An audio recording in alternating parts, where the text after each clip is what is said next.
A very good evening to you all my dear friends. मैं मयूर अग्रवाल एक बार फिर से आप सभी का स्वागत करता हूं। आशा है आप सब लोग हमेशा की तरह बहुत अच्छे होंगे, बहुत अपना ख्याल रख रहे होंगे, अपने अपने घरों पर होंगे और अपनी पढ़ाई पर बहुत ज़्यादा ध्यान दे रहे होंगे। मेरे प्यारे बच्चों, जैसा आप सब लोग जानते हैं कि ये टाइम बड़ा क्रूशियल आप लोगों के लिए चल रहा है। आज हम लोग जुलाई के 13 ऑफ जुलाई आज है और जितने भी आपके स्कूल हैं सभी में ऑलमोस्ट टेस्ट स्टार्ट हो गए हैं। आप सभी के आज कल में होने वाले हैं या बहुत सारे स्कूल्स के हो भी गए हैं, तो आप सभी के टेस्ट चल रहे हैं। लेकिन हम जानते हैं कि जो पढ़ाई इस वक्त चल रही है सारे ही स्कूल्स में, वो ऐसी नहीं चल रही है जो आपको 100% आपका आउटपुट दे पाए। तो मेरे प्यारे बच्चों, ये आप लोगों की रिस्पॉन्सिबिलिटी इस समय बहुत ज़्यादा बढ़ जाती है कि आप लोग अपना पढ़ाई बहुत सीरियस तरीके से, बहुत ढंग से करें कि जिस दिन भी आपके स्कूल खुलें उस दिन आपको ऐसा ना लगे कि हम कहाँ पर आ गए हैं, उस दिन आपको कुछ भी नया ना लगे।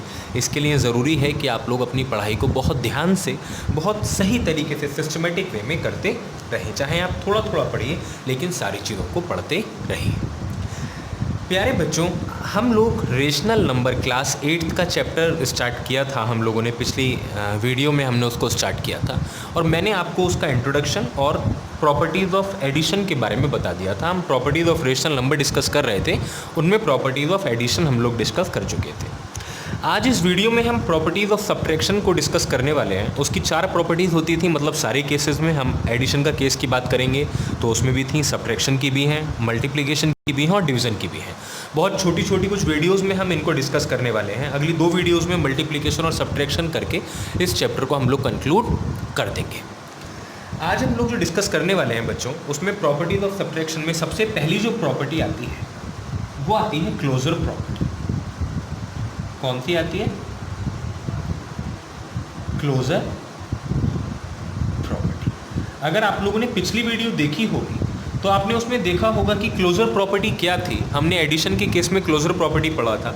मैं आपको एक वैसे ही छोटा सा पार्ट बता देता हूँ कि सर अगर हम 5/2 प्लस 3/2 को प्लस कर रहे थे तो हमको आंसर भी एक रेशनल नंबर ही मिल रहा था। हमको आंसर भी एक रेशनल नंबर ही मिल रहा था। मतलब अगर हम किन्हीं भी 2 रेशनल नंबर्स को प्लस करते हैं तो हमको आंसर भी एक रेशनल नंबर ही मिलता है जब हम उनको प्लस करते हैं। लेकिन अब हम बात किसकी कर रहे हैं? आज हम जो बात करेंगे मेरे प्यारे बच्चों, वो हम करेंगे properties of subtraction of rational number. तो हम सब्ट्रैक्शन की बात करेंगे। तो सब्ट्रैक्शन के केस में देखिएगा जो क्लोजर प्रॉपर्टी क्या कहती है कि सर अगर मैं किन्हीं भी 2 रेशनल नंबर को सब्ट्रैक्ट करूँ, कि अगर मैं 5/2 में से 3/2 को सब्ट्रैक्ट करूँ तो क्या आएगा? सर अगर हम एलसीएम लेंगे 2 और 2 का तो 2 आएगा। 2 1 जा 2, इट विल बी 5, 2 1 जा 2, it will be 3 and we will get 2/2। 2/2 तो 2/2 भी क्या एक रेशनल नंबर है या नहीं है मेरे प्यारे बच्चों? सर आप कहेंगे यस सर, 2/2 अपने आप में एक रेशनल नंबर है। तो हम क्या कह सकते हैं इस बात से कि जब भी हम कभी किन्हीं 2 रेशनल नंबर्स को सब्ट्रैक्ट करते हैं, माइनस करते हैं, तो आंसर भी हमेशा हमें एक रेशनल नंबर ही मिलता है। आंसर भी हमें एक रेशनल नंबर ही मिलता है। तो ये थी क्लोजर प्रॉपर्टी। बड़ा सिंपल है, बहुत आसान है। आई होप आपको समझ में आ गई होगी। मैं एक एग्जांपल और ले लेता हूँ आप लोगों के लिए। सर क्लोजर प्रॉपर्टी क्या कहती है कि जब भी हम किन्हीं भी 2 रेशनल नंबर को सब्ट्रैक्ट करते हैं, हम कोई भी एक रेशनल नंबर ले सकते हैं। लेट्स से हमने ले लिया 5/7 माइनस 3/14। लेट्स से 3/14 इनको सॉल्व करेंगे अगर हम, तो first of all we need to take the LCM of 7 and 14। 7 और 14 का एलसीएम लेंगे तो what will be the LCM of 7 and 14 मेरे प्यारे बच्चों? सर आप कहेंगे इट विल बी 40। वो कितना हो जाएगा? वो हो जाएगा सर 40। अब 7 के टेबल में 14 2 टाइम्स आता है, तो 7 2 जा 14, 2 5 जा 10 माइनस 14 1 जा 14, 1 3 जा 3। तो आंसर विल बी 7/14। क्या आपको बात समझ में आ रही है या नहीं आ रही है बच्चों?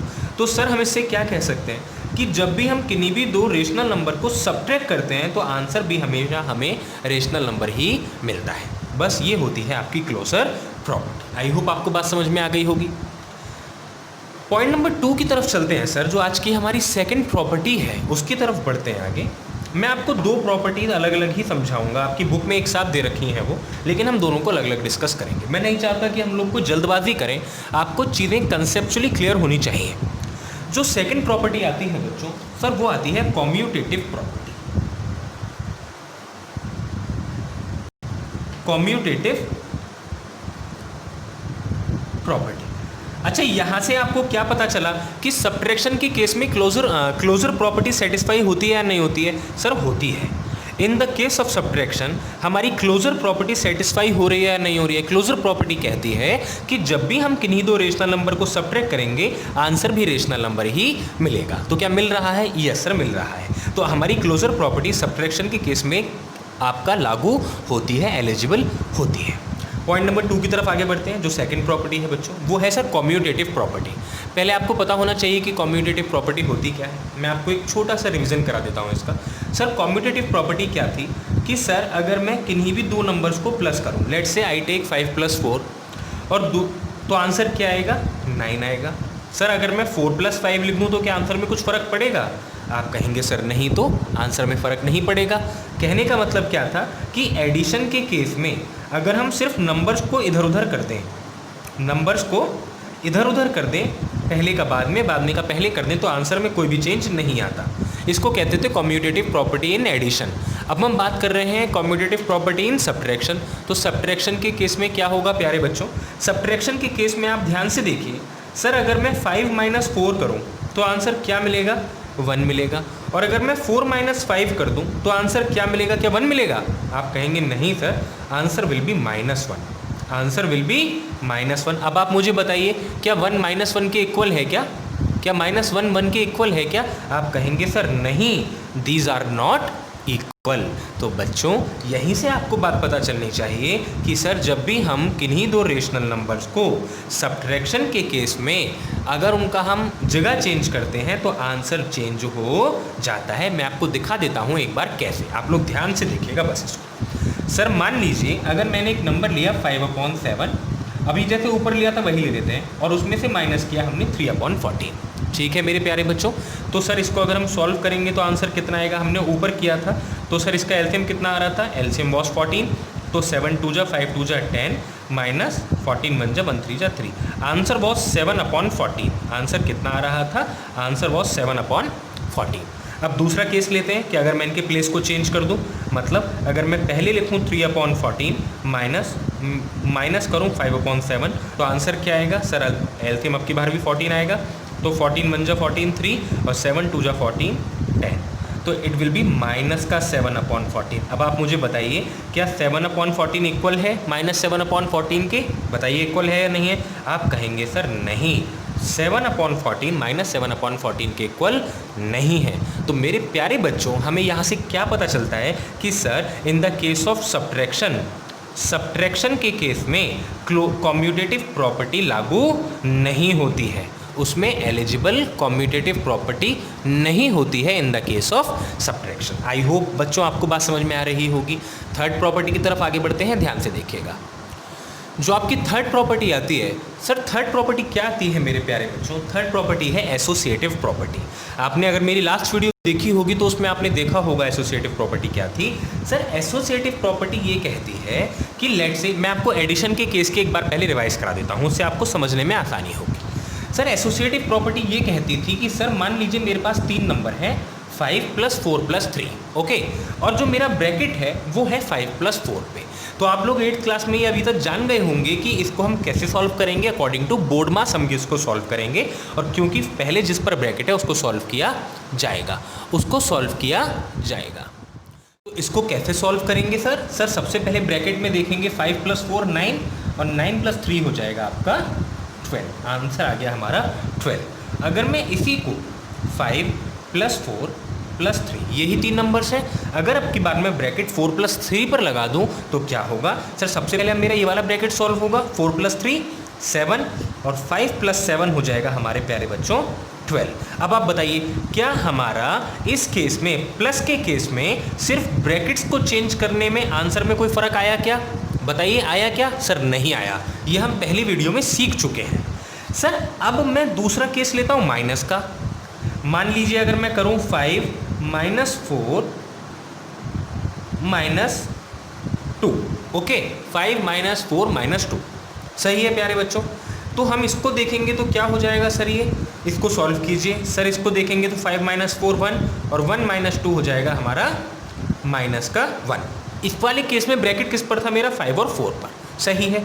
अब अगर मैं इसी का दूसरा केस लूँ, 5 - 4 -2, अब की बार ब्रैकेट कर दूं मैं इस पर, तो आप देखिएगा ध्यान से अब क्या होगा सर। ब्रैकेट यहाँ है तो पहले इसको सॉल्व करेंगे, 4 में से 2 माइनस करेंगे तो कितना आएगा, 2 आएगा। और यहाँ क्या है 5 - 2, 5 - 2 कितना हो गया प्यारे बच्चों, 3।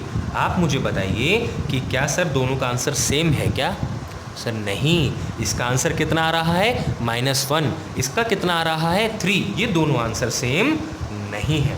बस मैं आपको यही समझाना चाह रहा हूँ मेरे प्यारे बच्चों कि सर एसोसिएटिव प्रॉपर्टी में सब्ट्रैक्शन के केस में रेशनल नंबर्स में भी बस क्या होगा, मैं इन होल नंबर्स की जगह पर रेशनल नंबर ले लूँगा, तो रेशनल नंबर के केस में भी हमारा आंसर सेम नहीं आता है, हमारा आंसर सेम नहीं आता है। तो आपको ये पता चलता है यहाँ से कि क्या in the case of subtraction associative property में, सब्ट्रैक्शन में एसोसिएटिव प्रॉपर्टी लागू होती है क्या, सर नहीं होती है। कॉम्यूटेटिव भी नहीं होती है, as well as associative property भी इसमें लागू नहीं होती है। आई होप मेरे प्यारे बच्चों आपको ये बात समझ में आ रही होगी। आप मानकर चलिए कि बस सब्ट्रैक्शन का केस भी अब आपका लगभग खत्म हो गया। एक बहुत छोटी सी प्रॉपर्टी आती है। आप एक बात बताइए, अगर मैं किसी भी नंबर में से 0 को सब्ट्रैक्ट करूंगा तो आंसर में कोई चेंज आएगा क्या, आप लोग बताइए। सर अगर मैं 5 में से 0 माइनस करूंगा तो आंसर क्या आएगा, 5 आएगा। अगर मैं -4 में से 0 माइनस करूंगा तो आंसर क्या आएगा, सर -4 ही आएगा। तो कहने का मतलब ये है कि अगर हम किसी भी नंबर में से 0 को सब्ट्रैक्ट करते हैं तो आंसर में कोई भी चेंज नहीं आता। इसको कहते हैं प्रॉपर्टी ऑफ 0, इसको कहते हैं मेरे प्यारे बच्चों प्रॉपर्टी ऑफ 0। आई होप बच्चों आपको बात समझ में आ रही होगी। I hope you all are getting the point which I try to make you understand. अगर आपको कोई भी डाउट लगता है तो आप लोग बेझिझक होकर मुझे कमेंट में लिखिए। It is my promise that I will make you understand all the things which you have doubt. Okay बच्चों, इससे ज़्यादा इस केस में और कोई भी दिक्कत नहीं हो सकती। मैं आपको एक छोटा सा एग्जाम्पल करा देता हूँ इन प्रॉपर्टीज से रिलेटेड, जिससे कि आप कंफर्टेबल हो जाएं कि अगर इससे रिलेटेड क्वेश्चन आते हैं तो आप उसको कैसे कर सकते हैं। ठीक है बच्चों, देखिएगा एक क्वेश्चन लेते हैं। अब वो दोनों केस में एलिजिबल रहेगा बच्चों क्वेश्चन, किसमें, वो एडिशन का भी है और सब्ट्रैक्शन का भी है, मतलब वो एडिशन और सब्ट्रैक्शन दोनों का मिला जुला क्वेश्चन होगा। क्वेश्चन देखिएगा कैसे करेंगे। क्वेश्चन है 4/3 प्लस 3/5 प्लस -2/3 प्लस -11/5। ये क्वेश्चन आपको सॉल्व करना है और क्वेश्चन करना है using the rearrangement property, using the rearrangement property. अब सवाल ये है सर ये रीअरेंजमेंट प्रॉपर्टी क्या होती है, कुछ भी नहीं होती सर। जो जो आपने प्रॉपर्टी पढ़ी है अब तक बस उन्हीं के बेस पर इस क्वेश्चन को आपको सॉल्व करना है। तो अब देखिएगा मेरे प्यारे बच्चों कि हम इसको कैसे कर सकते हैं। सर आप देखिए प्लस वैसे मैं सबका एक साथ एलसीएम लेके इसको सॉल्व कर सकता हूं, लेकिन नहीं, क्वेश्चन में आपसे स्पेसिफिक कहा है कि इसको रीअरेंज करना है। तो क्या करेंगे सर, जो एक जैसे टर्म्स हैं या फिर जो एक दूसरे के मल्टीपल वाले टर्म्स हैं उनको एक साथ ले लीजिए। क्या मैं इसको लिख सकता हूँ 4/3 प्लस -2/3। आपने एडिशन के केस में प्रॉपर्टी पढ़ी थी कि अगर हम उनका प्लेस चेंज कर दें तो आंसर में फ़र्क नहीं पड़ता। क्या मैं 3/5 और -11/5 को एक साथ लिख सकता हूँ, 3/5 प्लस -11/5। इनको प्लस कर लो और इनको प्लस कर लो, देखो क्या आंसर आता है। सर 3 का एलसीएम 3 आ जाएगा, 3 × 1 = 3 4 और ये क्या हो जाएगा -2। तो इसको देखेंगे तो क्या हो जाएगा प्लस माइनस माइनस, तो इट विल बी 4 - 2/3। तो ये आ जाएगा आपका 2/3। ओके, बात समझ में आ रही है नहीं आ रही है प्यारे बच्चों। यहाँ पे आ गया 2/3। अब ये क्या है प्लस, इसको सॉल्व कर लेते हैं। 5 × 1 = 5 3 प्लस 5 × 1 = 5 -11 प्लस माइनस माइनस हो जाएगा 3 - 11/5। तो 3 - 11 कितना हो जाएगा प्यारे बच्चों, -8/5। तो 2 मैं यहीं पर इसको सॉल्व कर देता हूँ। 2/3 प्लस -8/5। देखिए आप जानते हैं प्लस माइनस माइनस होता है, प्लस माइनस माइनस होता है, तो ये क्या हो जाएगा sir, it will B 2/3 -8/5। LCM ले लेंगे 15, 3 × 5 = 5 × 2 = 10, 5 × 3 = 8, 3 × 24। Answer will be -14/15। 15। आंसर क्या आ जाएगा प्यारे बच्चों आपका माइनस का 14/15। इसको कहते हैं हम rearrangement property. Rearrangement property. I hope मेरे प्यारे बच्चों कि आपको ये क्वेश्चन समझ में आए होंगे, ये प्रॉपर्टी समझ में आई होंगी और आप लोगों को इस चैप्टर में चीज़ें समझ में आ रही होंगी। अगली वीडियो में डिस्कस करते हैं कुछ अगली प्रॉपर्टीज़ को। Hopefully you will see all these videos to make your concept clear. Thank you.